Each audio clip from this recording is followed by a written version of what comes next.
Ter esta mención de honra, que se acorden de min neste momento é moi importante para min. Despois de tantos anos de traballo, é moito de agradecer que se acorden. Tamén lle teño que agradecer a este pobo que me acolleu no ano 1984, cando viñen a vivir para aquí, no que fun tan feliz e sigo sendo. E a todos os meus veciños da Praza Maior por terme tanto cariño. No ano 1987, mércase unha pequena casa na Praza Maior do pobo e vendo que tiña un baixo, pensouse en por algo de hostería. Nese baixo, e así naceu a taberna O Buraco. Os seguintes anos foron uns anos moi duros, de traballo e máis traballo, para sair adiante. Quero agradecer a aquelas persoas que naquel momento confiaron os amigos do Buraco, porque no Buraco non houbo clientes, senón amigos. Amigos que no tempo deixaron, que unes nos deixaron no tempo e outros seguen a visitar o local a día de hoxe, o cal é moi gratificante.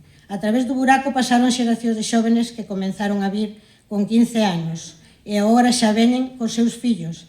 Eses rapaces xa veñen sós, a mitad deles, a comer os morunos de rosa. Eso para min non ten prezo.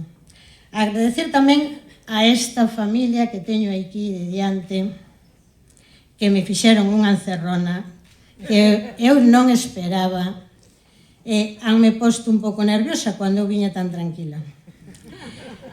O meu compañeiro de vida que me apoia e me anima todos os días. Grazas. Aos compañeiros da Cuchipanda, que nos coñecimos na mesa redonda do Buraco os venres pola tarde.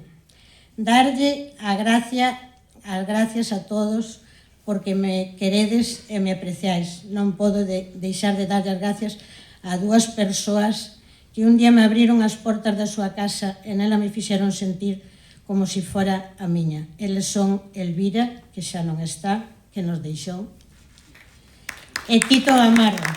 Moitas grazas por ser tan boa xente e tan boas persoas. Quero vos moito.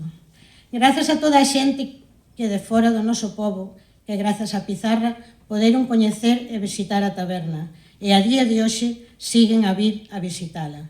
Un entrañable recordo a todos os amigos e amigas que un día estuveron entre nós e hoxe han deixado de estar. A todos eles os guardo no corazón. Moitas grazas por acompañarme e haberme escoitado no día de hoxe.